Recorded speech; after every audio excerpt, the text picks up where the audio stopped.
from Knockadoon to Ardmore, so much to do and see. This week, a little bit of a departure because we're not going from Knockadoon to Ardmore. In fact, welcome again, Mike, to the programme. Our resident, Mike Brooks, our resident historian. Mike, you took a little bit of a trip to the Kathleen and May. I did. Tell us all about this. And I'll tell you, Noel, do you know something? One of the things was yourself. Because I was listening back to podcasts that are on, CRY do all the podcasts as well. Yes. And one of your podcasts came up was the Kathleen and May back in 2003. We actually done a programme in the Kathleen and May. We done a programme in the ship's cabin, actually. This is the one I heard. Was it? Yeah. And it was absolutely brilliant, in fairness to it. And it was just a chance, we'll say, because I was listening to that, and if anybody, again, the podcast is there still, please listen to it because it's absolutely amazing. I'm after sending this over now to England and everywhere like that because for these people on the boat, which I'll get into. But what it was, guys, was good morning to everybody. And I call it an absolute brilliant, for me, it was a privilege to visit the Kathleen and May. And I know people are going to disagree with me. Where the boat is at the moment is in Nielsen's Boatyard. It's a dry dock, and it's in Gloucester. Gloucester? Gloucester. Yeah. Everybody thinks it's in Liverpool, but it's not. We all thought it was in Liverpool. Yeah. And if you Google it and ask for today, where's the location of the Kathleen and May, it'll say Liverpool. Yes. But I can guarantee you it's absolutely in Gloucester because I was actually sitting in it. You know the way it was. But it's in a dry dock, so you can go in underneath, which I did. I was delighted to do it. Yes. The masts are down now and everything like that at the moment. It's covered. We'll see the whole boat. Is it? Oh, there's a big kind of like temporary roof put over it. Yes. Like a canopy type one. So it's in pristine condition. Pristine condition. It's amazing. Absolutely amazing. I kind of went over with thinking, geez, is it going to fall apart or whatever it is? You could sail this tomorrow. You could drive. Oh, absolutely. Yeah, the masts, as I said, are down. Because it was in 2002, was it 2002-03? The memory now escapes me. I think it was 2003 was your podcast. Yeah, because I remember actually it was some sight to see it rounding Easter Point. Listen, yeah. It was absolute. And I think there is, Mikosi, I think, actually has something up on YouTube. He does. About the Kathleen and May. It was some sight there, actually. And it's well worth going on and seeing Mikosi's the work there as well. Yeah. Because there's a little film about it as well here in Youghal. But there's a lot of different films about it, let's be honest about it. It's just an amazing ship. It's a very famous ship, we'll say. I suppose just to give it a little bit of history, Noel, if it's okay. The Kathleen, we all know the Kathleen and May. You know the way it's the Kathleen and May, we'll say, and the Nellie Fleming. They would have been the two famous ships. They were two sister ships. Yeah, absolutely. Yeah. And we'll say, so the actual Kathleen and May itself was, we'll say, built in 1900. So it's actually 122 years old at the moment. My goodness. And it was built for Captain John Coppic.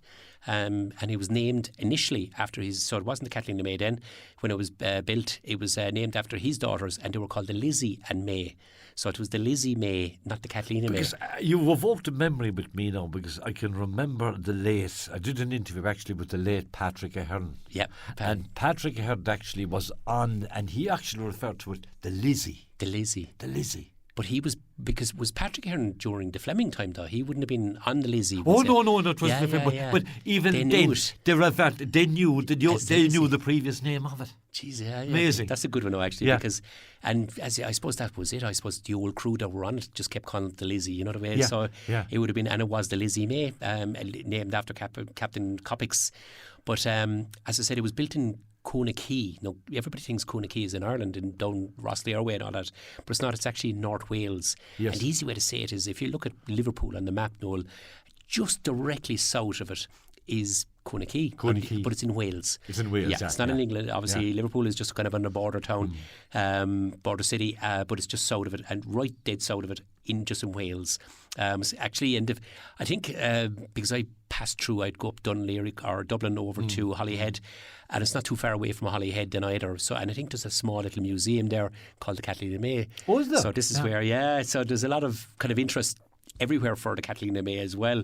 It's not just us, that's the way I look at it. Yes. The ship itself, Noel, it was constructed, and this is kind of just if anybody's into boats, and this is what I've just written down here as well, kind of a copy and paste bit, but it was constructed of double framed of oak, which was covered in 3 inches by a thick seasoned pitch pine.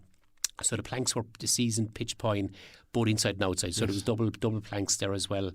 It was built to carry a cargo of about 226 tons of cargo. So not huge. Not huge, but but it's a the coaster. Same, yeah, it was a coaster. Yeah, Absolutely. And it was we'll say 226 tons, but from it was probably one of many, because I suppose you had the Dewadden here as well. Well, you did, and you had so many ships, I suppose, and plying their trade up and down the coast. And a funny one about the Dewadden, just by the by about the Dewadden, my own nephew Eric Brooks there, Eric was telling us about the Dewadden. He said it's actually more or less, it's over in England at the moment, but I think there's a decision going to be made in January whether to scrap it if nobody takes it. So because the Dewadden is a bit different, because it's, first of all, it's a newer boat. I think it's 19-something, the way 20s or 30s or whatever it was. Yes. But it was an iron-hulled boat as well. So it wasn't a wooden hull. But we know the Dewadden from here, because the Dewadden used to go all the way up to Blackwater, up as far as Janeville, the way with the pit That's props. right, yeah. And generally, that's what it was like. Kind of, we think of it there was a lot of different, we think pit props, what they used to say was coal in, pit props out.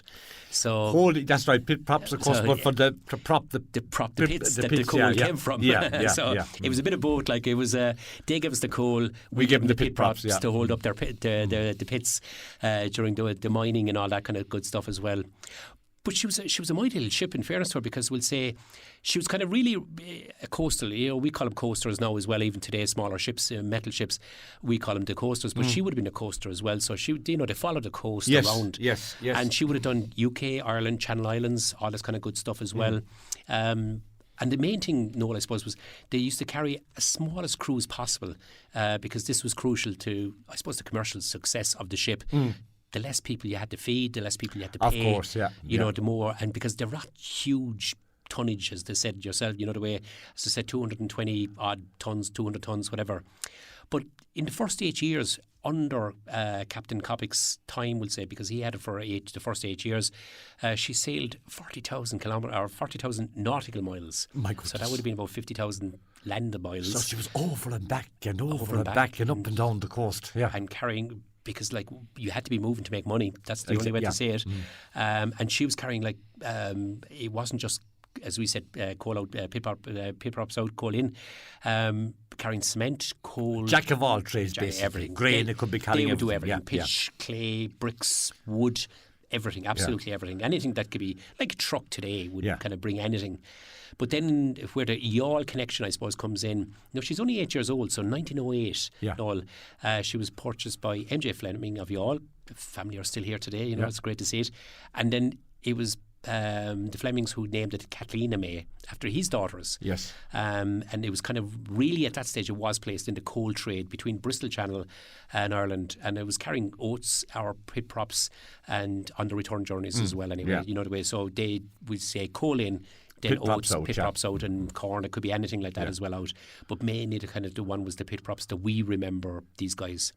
You mentioned it was under Captain Joe Hearn of Youghal. She imported coal from places like Lindsay and Garston, and then it was modified a couple of times as well. The ship was changed around a bit, and just before World War One, they lengthened the mainsail, and a martingale was fitted to the bowsprit. The martingale is the big bit, I think, that fits. I won't even go into it, what it is. But one of the big things on the boat actually was because it was sail. So 1900, and then in 1931, she carried her last cargo under sail. So for 31 years solid, it was sail only. These guys were brilliant, I have to say. The way when they... Of course, they were master sail. But to bring them... the Kathleen and May went up the Bride. The way, not only the Blackwater, but she actually went up the Bride up near is it Janesville, near Tallow? And she went up as far as there because they were taking the coal, I can't think of the merchant guy in Tallow. But the Bride View stores, the Bride Valley stores are still there as well. They had it there. They'd store all there, then bring it down to the harbour, which was Janeville. There was two docks, I think, on the Bride near Tallow as well. So you can imagine, we look at it as a small river now. When I was underneath the Kathleen and May in October, it's a huge boat. It's just a huge. I couldn't get over how. But she's a very fat-bottomed boat. So in other words, she wouldn't be. The draft wouldn't be too much on it. Yes. But I'd say if it was full, Noel, this is where, do you know the way, once you start filling it up, she'd go down and she'd down and down. Yeah, she'd take a fair, depth of water, You know the way, so it was, but still, it went up as far as Janeville. But the amazing thing about it, like it says, she did it all that time, 31 years, we'll say, on sail only. Yeah. And how would the sailors were able to tack into the wind, use the wind, no matter which way it was going, to their advantage. But like, you can do that in the sea. You know the way, out in the open sea, Noel, it's brilliant. But how do you do it in a little river like the Bride? Exactly. You know the way, exactly. It just doesn't make sense. How do you do it then? And even the Black Water, because you've only a channel in the Black Water as well, all the way up as far as not even up as far as Cappoquin, near Cappoquin. You wouldn't have the breadth of the river to manoeuvre back and forth. There's no tacking at all. This is the whole. So they had to do a lot with the tide, obviously, enough as well when they were going up. But I think actually, and I suppose there's better.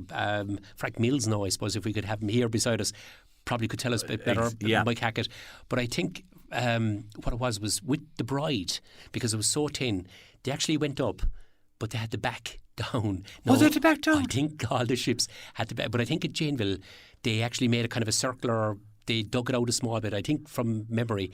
But I think most cases, the likes of the Kathleen and May had to back down.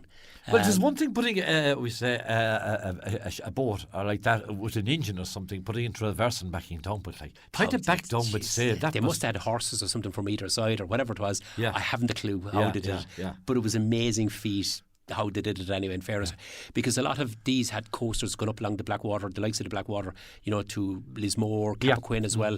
They had smaller, what were they called, the little feeder boats, but it was just a hassle because it was just easier to load your boat, head off to England, not wait in Youghal, come down to Youghal, wait in Youghal and all this and all, the way, but they had to do that as well. But in 1931, 31 years afterwards, she carried her last. It was 202 tonnes. They have loads of information on this, and it was from Cardiff. It came from Cardiff. In that year, she was purchased by Captain Youghal, who fitted an 80 horsepower auxiliary engine. Now, when they say an auxiliary engine, that means the sail. The sail was still the master. It was the main power. The main power, absolutely. Yeah. And then that changed around afterwards. In years to come, the sail then became auxiliary, where the engine became the main, we'll say, because, the way it just made more sense to use the engine when you were going up these places that they were going. And it was, if anybody knows anything about diesel engines, it was a Beardmore diesel engine. Never heard of it.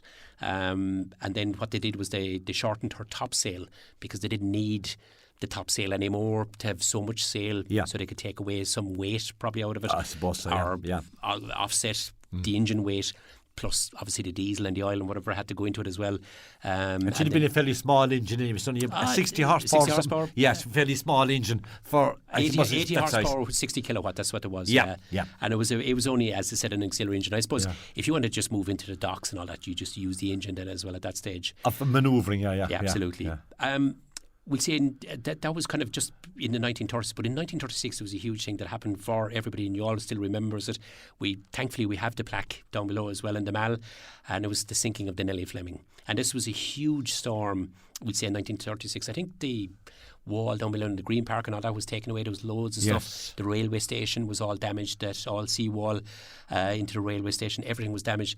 And it was your programme, Noel. That was one of the best things ever. It was one of the guys that you were talking to was telling the story how he reckons he saw the Kathleen and May. That was the late Patrick Ahern now. He made out actually that the Kathleen and May had an engine. Yeah. The Nellie Fleming hadn't an engine. Yeah.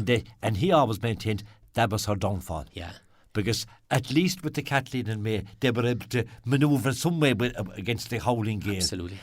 But it's like the Kathleen hadn't a chance. No, the Nellie Fleming hadn't. The Nellie Fleming hadn't a chance. Because and like in fairness, Captain Youghal at the time, he was told not to go out. All the other captains told him not to go out. And this is in the Kathleen and May. And he said, we'll make a run for it. We'll make a run. We'll get it over there quicker, way, because we have a bit of... And then, as they said, was it the first mate said, turn around way. They were out so far and they bait all night to try and get back in. But Captain Ahern, he wasn't a captain, he was only a young lad at the time. Right, yeah. They sent him up the mast and he could see this boat, and he reckoned to this day it was the Nellie Fleming. And I thought it was a very sad thing because when they got to Youghal finally, because I think they stopped down in Wexford area and all this kind of stuff, but they finally made it into, and it was the two daughters or something like that that were on the quays waiting, and they said, have you seen the Nellie Fleming? And the lad said, isn't she up in Cappoquin? and the two started roaring, crying because they knew They copped it in. Yeah, That and she was I thought gone. it was so sad. It you know, was, yeah. but like that was 1936. That was a huge storm as well, Yes. and never any trace of the Nellie Fleming was ever found. Afterwards, all hands were lost. A year later, actually, the Kathleen and May, she had engine trouble, so she was coming in. She was on the auxiliary engine, in we'll say just under Youghal Lighthouse. But luckily enough, she managed to make it to the port and at that stage into Youghal, but she was in trouble. So she was nearly wrecked a year later, just at Youghal, at the lighthouse. That's what they said at Youghal. But she did manage, thankfully, to make it. So I reckon this is why, because in 1943 then she was upgraded. The engine was upgraded then to 125 brake horsepower, and she was a 93 kilowatt. Deutz diesel engine. Again, I don't know my diesel engines. German, yeah. It sounds like a German one. I work for a German company. Captain Youghal himself, he died in 1945, and the Kathleen and May then was left to his son Tommy Youghal. So a lot of the Youghal people today in memory was on the boat. They would have remembered Tommy Youghal. They'd remember Tommy Youghal, yeah. And Tommy, and supposed to be a very nice man, really nice man as well. And he continued to operate, we'll say, under the Youghal name as well, up until 1961. He had a dog. He always kept the dog on board. The little dog he had on board. The story was brilliant about the dog. Yeah, Again, that's right. on the podcast, listen to the podcast and listen to about the dog. Yeah. Even batting the dog. That's right. Yeah. And then apparently, well, he mentioned the dog was better fed than the crew. Jesus, this dog used to get the steak and everything cut up from himself and all that. And the boy's starving. Brilliant dog. Yeah. But we'll say 1961, because obviously, there was the bigger coasters at that stage. It didn't make sense that you'd be running this as a commercial boat, of course, anymore. It was just too much money, exactly, for too little. You know, that was the way it was. So she was, funny enough, she was acquired. This is our Kathleen and May, the way. And I read this and I thought, this is brilliant, because we had the Moby Dick film here, but in the early 1960s, she was actually acquired by a film company. So she was in a lot of films as well. Oh, was she? She was, and the Eden Line and different films around the place and all that. And they'd be backdrops, the way they'd have these films. Yes. And they'd be backdrops. And even in when I was in Gloucester on the ship, and it was amazing because there was Eileen, who was there? There was Roger, Eileen, and there was, Karen, Eileen and Roger, and that's who I met. And it was, in fairness, I have to go back to it, who I kind of sent an email was to Phil Clark, the owner. Yes. And he put me in touch with Karen, and then Karen, we'll say, got me on.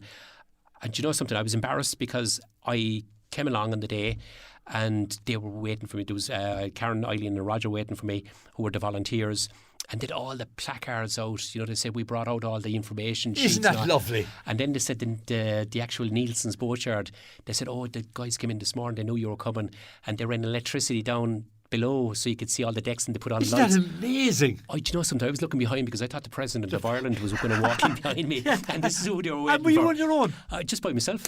Absolutely by myself. And I was Youghal ambassador. Yeah, and I said, you know what, I'm going to soak this in, because it was just brilliant, and they were fantastic people, in fairness to them.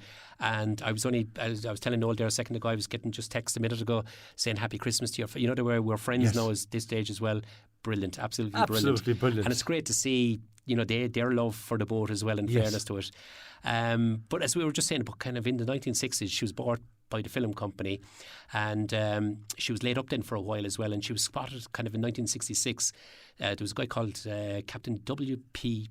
Davis, Paul Davis, and he kind of got the job, but it was a bit too much for him, so he sold it in 1970, and then it was bought by the Maritime Museum. So this is kind of where the Liverpool connection came in for a bit, and they bought and they things, but what they were looking was for funding. So they kind of put it out that they needed funding. They were looking for £2 million off the pounds off the National Lottery, the English National Lottery, to restore, but they couldn't get the grant at the time, so that failed as well.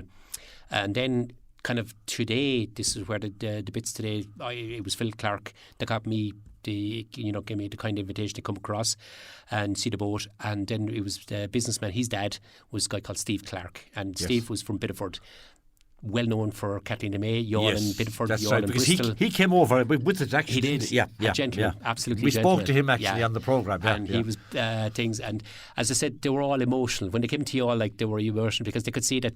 This for she was coming people, home. Yeah, it wasn't like they go to different ports around England and all that. Yeah. It wasn't the same. And they were saying that when as I said, when the Kathleen and May came in, everybody was coming kind of on board and they were saying, what can I do for you? What can we do for you? You know, what do you need? And he said, you didn't really get that anywhere else. You know the way he said. So they knew they were really kind of, you know, at a special place, and it was a special boat for everybody here as well.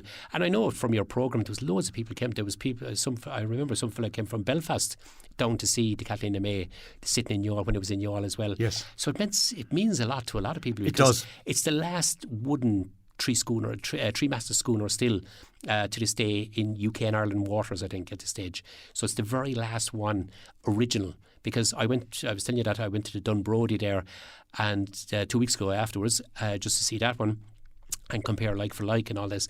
Fantastic tour and all that. But still, it's only 20 years old. The Dunbrody, you're down there, it looks ancient as well, but it is 20 years old, but it's just fantastic as well. But so it is imperative that that link with the past is retained. Yes. And what better place to retain it is where she plied her wares. Absolutely, absolutely. And you know something, I tell you now, what it was there was there was a committee then set up afterwards as well, and there's a committee now at the moment, and it's a bit of a kind of a breakaway shoot from the Business Alliance at the moment in Youghal here as well. So there's a Kathleen and May kind of committee now set up. Well, it was one of the things, actually, that was brought up with the Business Alliance. And I remember, that Ger Flanagan actually... That's right, yeah, Ger. They made a presentation to Cork County Council. And I have to add here, it didn't exactly go down as we thought it would. No, I think like Youghal... Which is strange. Yeah, very strange, because... And I think a lot of Youghal people under this stage kind of are wondering... what's going on, because Youghal is being left behind with everything at the moment for some reason we don't know. And you know what, we need something like the Kathleen and May, you know the way, and we're going to plough on anyway. Everybody's going to plough on. There's loads of people, so many people behind this from of course much farther places as well, and much higher places as well, Noel.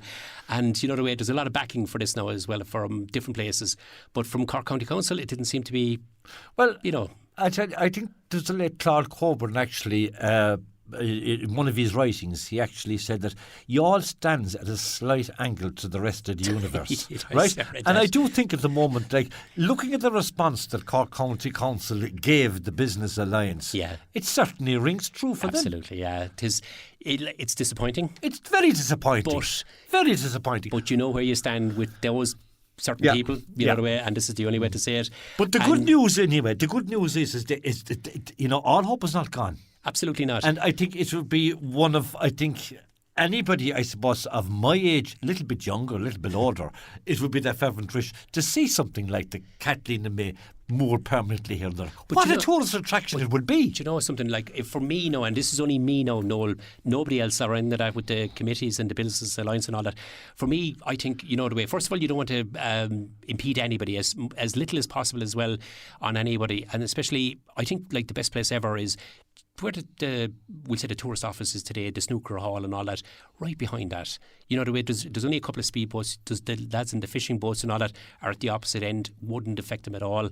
There's a lot of boats in the harbour. You don't want to affect anybody. Not at all, no. There's a couple of speedboats down there. They could just go the opposite side. I think it could fit in there, no problem at all. But for me, even like I would say, it was kind of because you can't. The buses used to park there. Buses can't park there anymore because they can't get around the corner anymore. So that's the bus part of it is gone.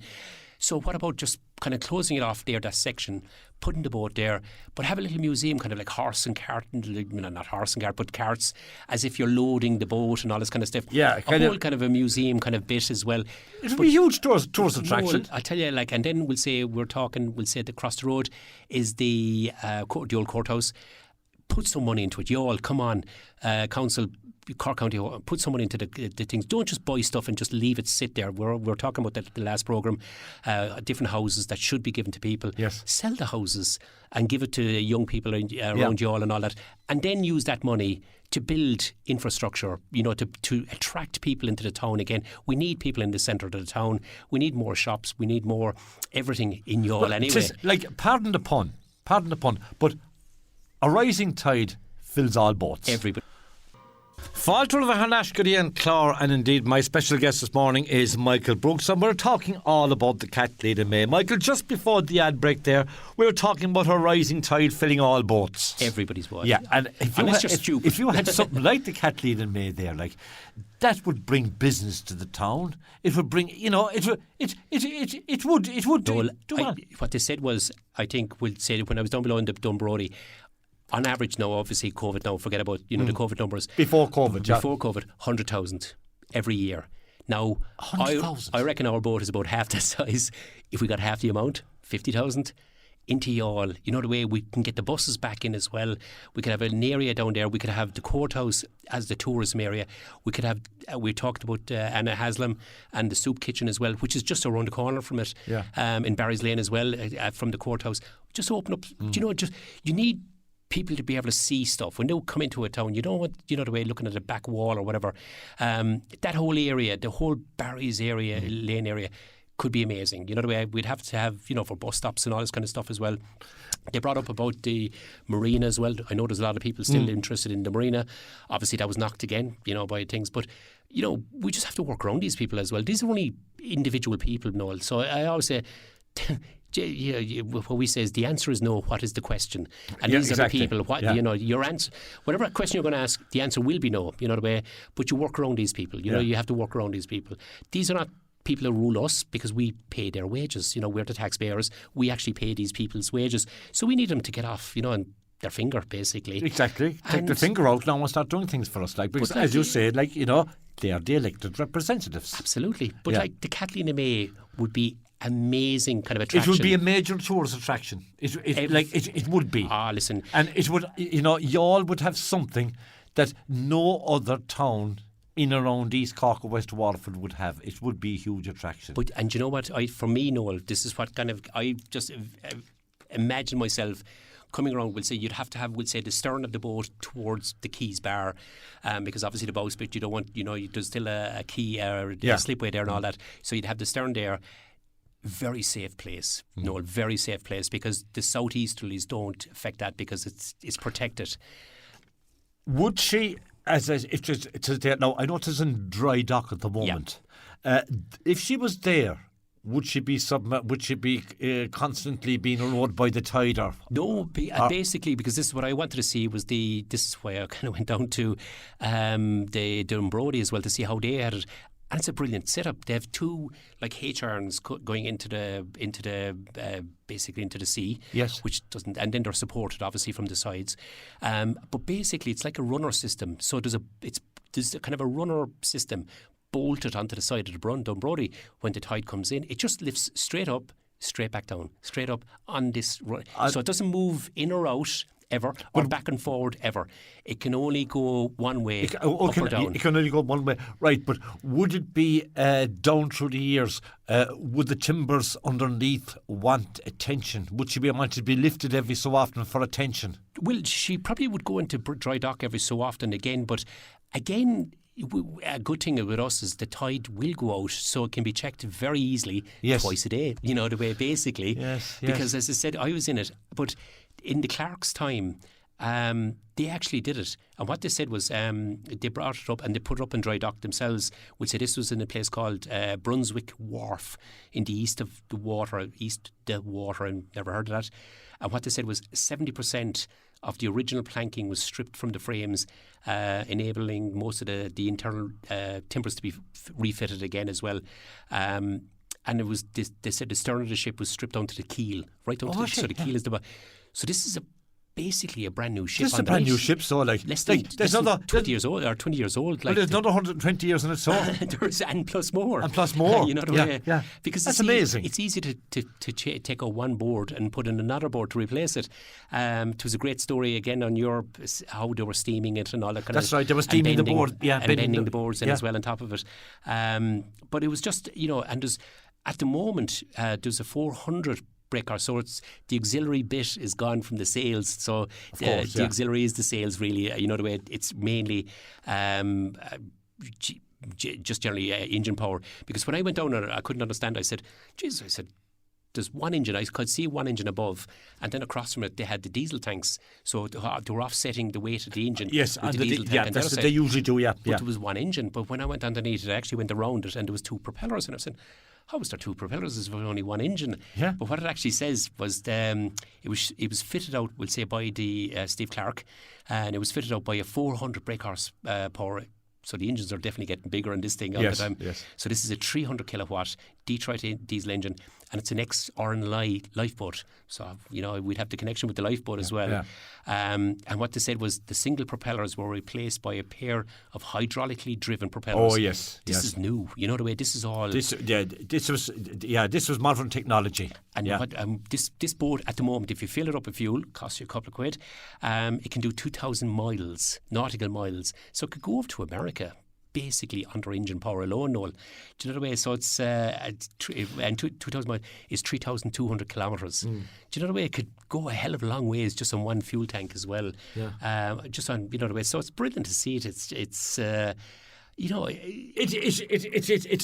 brilliant concept. And I must congratulate you, I suppose, for the work that you have done so far, because you've taken this from basically a nutshell of an idea and brought it to this. So you've actually sown the seeds. Well, it was for people to act on. It's like a kind of a train with many tracks. There's different tracks, and I'd have to say, like Ger Flanagan as well from the Business Alliance, from the committee that's there as well, that's newly formed committee as well. Everybody's thrown in so many ideas. Is brilliant. Ger then was in contact with Phil, the owner, as well, and I think from the Business Alliance they went to Phil and said, "Listen, we have plan A, B, C, D, E. What would be of interest?" And there was all different suggestions about renting, buying, leasing, whatever it was. And the response then from Phil Clark was, "We're open to everything." And that was that's that day or day you have this it. wasn't kind of, we'll take it out, see. He said, "We're open to everything." So this was brilliant. For us, this is the kind of what we wanted to hear, what everybody wanted to hear. But we need to do it, like we, for you all as well. Geez, wouldn't it be just brilliant to be able to walk down the docks and have this sitting there every time? Like, I love it even going, like, we don't go to New Ross that much now because we've the bridge going across, so a lot of us don't go in there. But when I drove in, I was going to go across the bridge, and I said, no, I go down around, the way things. And there was, you just couldn't take your eyes from it anyway, from the Dunbrody, because you could see it from everywhere, the way. Yeah. And it was just amazing. They have a coffee shop inside there, a little museum. They did all the bits and pieces. Yeah, and one of the ideas I think that the Business Alliance and Ger Flanagan came up with actually was a museum. Yeah. And you could tie the museum, but with this. But I'd have an open museum. And again, we were talking before, Noel, about I was over at the Great Eastern. No, I didn't get onto the Great Eastern. This is in Bristol. Yes. But what they had was the whole dock area around it was a museum. So it was all barrels and, the way. No, unfortunately. It looked the part, It looked the part, because what they were doing was they were showing it as if it would be at the dock and what would be there waiting to go aboard as well. Do you know the way? It was brilliantly, and it was all open. It was a trip back in time, and people love that. Do you know what it was? And it was just, it doesn't have to be much, because as I said, for me, again, billiard hall, leave it whole. The lads in the snooker hall, leave them alone. You don't change anything. You add to it. You just add to it. What for me is the likes of the tourist office that's there. Make that into the Kathleen and May museum, and you can go on board, pay whatever it is, because it needs to be done. But it's not, you need volunteers as well, and there's loads of people who said that they'd love to volunteer. If this can get this back, there's loads of people. There's the business, there's the Age Action Group, we'll say, in Youghal as well. There's loads of them there that are very, very interested in seeing this, but it would just be fantastic for the whole town. And finally, Mike, of course, you have a personal interest in this, haven't you? I do indeed. And I'll tell you, It was my own father-in-law. That's how I was coming my to late you. father-in-law, Paddy O'Mahony. Paddy O'Mahony. Yes. And Paddy was on it, spent a long time as crewman as well on it. And his brother, Morris. And Morris was on it, and Morris O'Mahony as well. The two of them. And it's a lovely one because there's a BBC, if you go on YouTube and put in the Kathleen and May videos, YouTube, there's a BBC one, and it's all about Captain Jewel. And Paddy's on it, and his brother Morris is on it. And it's lovely to see it because the two frames, we'll say, and the two boys are working away, as young men. Yes. We lost poor Paddy recently as well, and then Morris was lost the year before as well. Yes. The way. So it was, what got me was actually funny enough, and I won't get into it, but it was when I went down and saw the cabins. We were downstairs, and because I'd said it to the ladies as well that that my father-in-law and his brother were actually on, and they were saying, well, this is where they would have slept. You know the way, and they had the tables there where they ate, and at the bow. And then we'll say at the where the crew used to sleep, I think was at the stern of it. That's right, and at the side of it as well. Anyway, as well. Yeah. So it was so it was very interesting for me. Fantastic trip, and it was just really. A privilege, I can't say. You know the way, I can't even use the word privilege because it was more than that as well. Anyway, in fairness to Noel. Yeah. Well, let's face it again, and indeed, I know it was a kind of a departure, I suppose, from our historical point of view this week. But Michael, still it's Youghal. It's still Youghal, and indeed, I sincerely hope that your dream will come true. Absolutely. Well, it's not my dream. It's a lot of people's dreams. It's a lot of people's dream, but you were one of the instigators now of this, so you can take the praise for going over and looking at it, and indeed putting the germ of an idea. It's thrown out there. It would, and as I say, it would be a marvellous asset to our town. Please push. So please push, and indeed please your elected representatives. Say it to him. You know, exactly. The way you're interested. If you're interested, please tell him as well, please. Exactly. Yeah. So, exactly. Mike, again. Thank you very much for coming in. No, again, you're a fountain of knowledge, as we always are, and we're certainly looking forward to your next presentation here on Community Radio. We'll be going under the water next presentation, Noel. Under the water. Okay, so we'll be doing that. So we'll hold that thought and we'll go under the water. We'll have our snorkels and goggles on for the next one. Again, Mike, thank you very much for coming in. Thank you very much, everybody. Thank you. Bye. Michael Brooks there. Yeah, and what an idea, folks. Absolutely tremendous idea. We have the idea. The idea stemmed from a radio programme that was done here many, many years ago on board the Kathleen and May. And it was, as I said, from a tiny little acorn, look what grew. Now we have an idea, and now we have the wherewithal. As I say, folks, don't let anything stop us. What a marvellous idea. And it would be transforming the town, because I'm always saying, folks, and there's so many people I suppose that agree, Youghall's future is not through industry, as we know there. It's not through anything, it's through its past. And we have an unbelievable past to market here. An unbelievable past. But as John Young always said, and I keep repeating myself, we don't bang the drum loudly enough. Now was the time to bang the drum and make sure the drum is heard, not alone in Cork County, but make sure the drum is heard nationally and internationally if it came to it. So, folks, as I say, look, we have an idea. Let us act in the idea, and let's hope. We'll keep two eyes on it, folks, and we'll see where this idea is going to go. It will be an absolute marvellous idea, and I think it would transform the town.